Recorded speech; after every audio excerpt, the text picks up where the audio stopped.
आज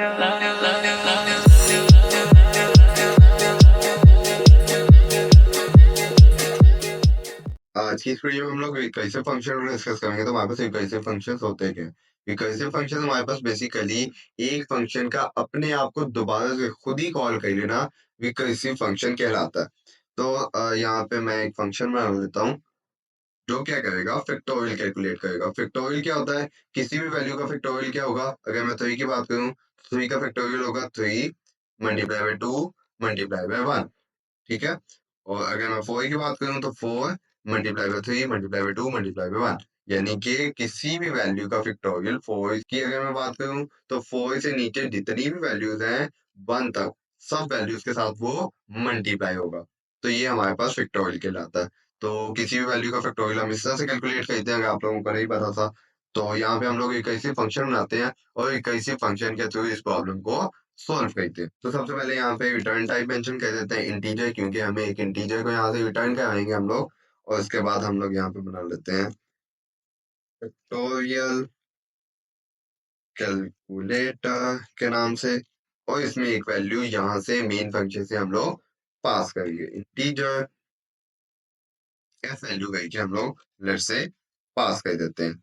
और यहाँ से अब इस फंक्शन के अंदर दो कंडीशंस बनेगी। एक हमारी कंडीशन वो होगी जिस रिकर्सिव कॉल एंड होगी। तो रिकर्सिव कॉल को एंड करने की जरूरी है। इस फंक्शन के अंदर इस फंक्शन को बार बार कॉल करता जाऊं तो वो तो एंडलेस लूप बन जाएगी। यानी कि वो अपने आप को कॉल कर ही जाएगा, कर ही जाएगा, कर ही जाएगा और कभी एंड ही नहीं होगा। तो कोई हमें एक ऐसी बेस कंडीशन बनानी पड़ती है जो कंडीशन जब ट्रू हो तो हमारा प्रोग्राम टर्मिनेट हो जाए या ये फंक्शन एंड हो जाए। तो यहाँ पे मैं कंडीशन बनाऊंगा, लेट्स से इफ अगर हमारे पास f की वैल्यू इक्वल इक्वल टू 1 आ जाए तो हमारे पास क्या रिटर्न कर दो? रिटर्न कर दो 1 को। अब मैं 1 क्यों रिटर्न कर रहा हूँ आप लोगों को बताऊंगा अभी मैं यहाँ पे। और एल्स एल्स में क्या करो, आप लोग रिटर्न करवा दो, किस चीज को रिटर्न कर दो? f के साथ मल्टीप्लाई करवाते हुए, सॉरी यहाँ पे करूंगा, रिटर्न करवा दो f के साथ मल्टीप्लाई करवाते हुए। अब यहाँ पे मैं रिकर्सिव कॉल करूंगा फैक्टोरियल कैलकुलेटर। और यहाँ पे मैं वैल्यू पास कर दूंगा f। अब मेरे पास ये वर्किंग कैसे होगी, थोड़ा सा इसको समझने की कोशिश करते हैं। फैक्टोरियल कैलकुलेटर और यहाँ से मैं वैल्यू लेट से अभी के लिए 3 पास कर दूं ताकि आप लोगों के लिए आसानी हो जाए। सबसे पहले मैं यहाँ पे अफर कर रहा हूँ थोड़ा सा। सबसे पहले क्या होगा, इस फंक्शन को कॉल होगी, फैक्टोरियल कैलकुलेटर कॉल होगा। और फैक्टोरियल कैलकुलेटर में जो भी वैल्यू थी 3 वैल्यू यहाँ पे f की वैल्यू को असाइन हो जाएगी। अब f की value is not equal to 1 है तो वो क्या करेगा, एल्स पोर्शन में चल जाएगा। एल्स पोर्शन में जाके यहाँ पे f की वैल्यू की जगह पे क्या आ जाएगा, ये मैं पहली कॉल की बात करूं तो यहाँ पे मैं लिख भी देता हूँ फर्स्ट कॉल। फर्स्ट कॉल में क्या होगा हमारे पास, f की वैल्यू क्या थी 3। तो यहाँ पे मुझे एक और काम करना पड़ेगा, -1। तो सबसे पहले हमारे पास क्या थी, f की वैल्यू 3 थी। f की वैल्यू 3 होने के बाद ये फंक्शन को दोबारा कॉल किया गया। और इस फंक्शन को कॉल करने के साथ साथ हम लोगों ने इसको मल्टीप्लाई भी कराया। तो यहाँ पे मल्टीप्लाई, जो भी वैल्यू रिटर्न होके आएगी फंक्शन की वो इस जगह पे इस लोकेशन के ऊपर आ जाएगी। तो यहाँ पे ये पेंडिंग लिख देता हूँ कि ये अभी तक फिलअप नहीं हुआ।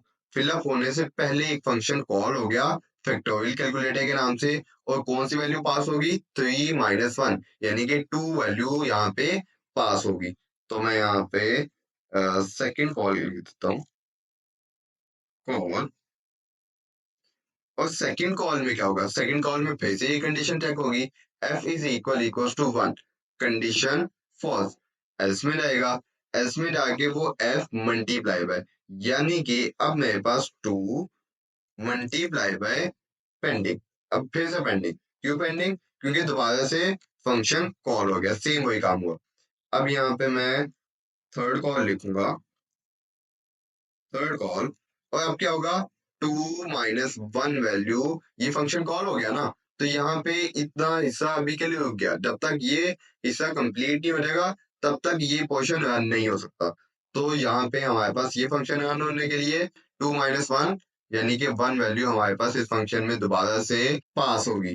तो यहाँ पे f की वैल्यू अब क्या है, f की वैल्यू इक्वल टू 1, तो यहाँ पे मेरे पास रिटर्न हो जाएगा 1। तो अब अगर मैं थर्ड कॉल की बात करूं तो थर्ड कॉल में मेरे पास क्या रिटर्न हुआ, 1। अब ये 1 मेरे पास यहाँ से रिटर्न हो गया, रिटर्न होके किस लोकेशन पे आया, इस लोकेशन पे आया। तो मेरे पास सेकंड कॉल में आया और यहाँ पे रिटर्न होके क्या आ गया, जो पेंडिंग पोर्शन था उस पेंडिंग पोर्शन की जगह पे मेरे पास 1 आ गया। अब ये दोनों वैल्यूज यहाँ पे कैलकुलेट होंगी, 2 मल्टीप्लाई बाय 1, 2 मल्टीप्लाई बाय 1 मेरे पास यहाँ पे आ जाएगा इक्वल्स टू, मैं यहाँ पे लिख देता हूँ 2। तो ये 2 वैल्यू मेरे पास यहाँ पे पेंडिंग थी, तो यहाँ पे दोबारा गया, इतना हिस्सा एग्जीक्यूट हो चुका, रिटर्न होकर वापस आ चुकी। यहाँ पे जब हम लोगों ने 1 रिटर्न किया था तो दोबारा से कॉल नहीं हुई थी, जब दोबारा से कॉल नहीं हुई तो इसका मतलब अब हमारा रिकर्जन यहाँ पे खत्म हो गया। तो यहाँ से 1 रिटर्न होकर वापस आया, इस पेंडिंग पोजीशन के ऊपर मल्टीप्लाई हुआ, ये f की वैल्यू थी, इसके साथ मल्टीप्लाई हुआ, जो यहाँ से 1 हमारे पास रिटर्न होके आ रहा था, रिटर्न होके यहाँ पे आया 2।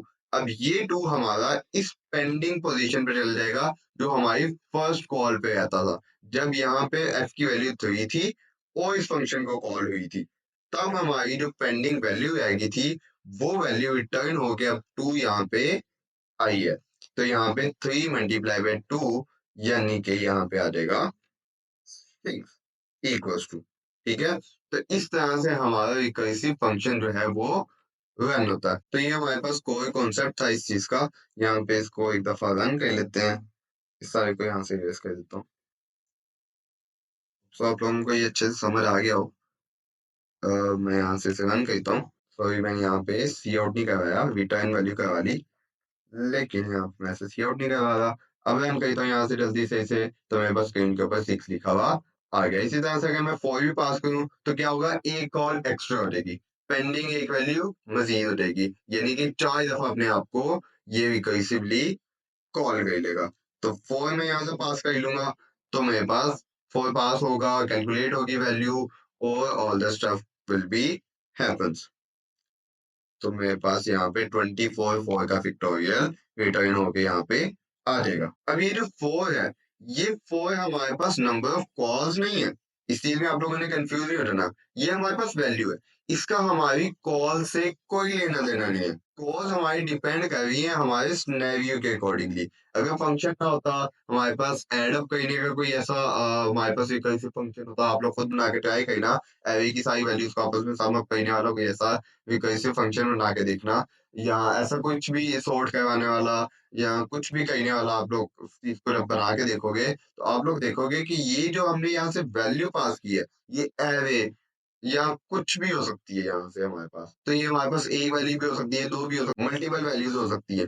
तो ये हमारी नंबर ऑफ कॉल्स नहीं है, बल्कि वैल्यू है। इस वैल्यू के अगेंस्ट कितनी दफा आप कहना चाहते हो, या इस वैल्यू के अगेंस्ट आप लोग कितनी दफा आपकी कंडीशन ट्रू होती है, नहीं ट्रू होती, वो आपके सिनेरियो के अकॉर्डिंगली वर्क करेगा। तो इस चीज में आप लोगों ने बिल्कुल भी कंफ्यूज नहीं होना। रिकर्सिव कोड हमारे पास हमेशा से शॉर्ट कोड होता है, लेकिन थोड़ा सा कॉम्प्लिकेटेड होता है समझने के लिए। तो जब तक आप लोग ऐसे कोर्स की प्रैक्टिस नहीं करोगे, रिकर्सिव कोर्स की प्रैक्टिस नहीं करोगे, तब तक आप लोगों को रिकर्सिव क्या कोई भी कोड नहीं आएगा। तो आप लोग कोड की प्रैक्टिस करना स्टार्ट कर दो, तो जितनी ज्यादा आप लोगों की प्रैक्टिस होगी उतना अच्छा आप लोग कोड इन फ्यूचर राइट कर सकते हो। तो ये सारे के सारे हमारे पास कोर कॉन्सेप्ट है जो मैंने आप लोगों को दे दिए। इन सारे कॉन्सेप्ट्स को लेके आप लोगों ने किस टाइप का प्रोग्राम बनाना है, इसको किस तरह से यूटिलाइज कर सकते हो, कैसे अच्छे अच्छे प्रोग्राम्स बना सकते हो, it's totally up to you. इन वीडियोस का मतलब आपको सिर्फ और सिर्फ कोर कॉन्सेप्ट देना होता है, ना कि सारी की सारी एप्लीकेशन आप लोगों को बना के दिखाना।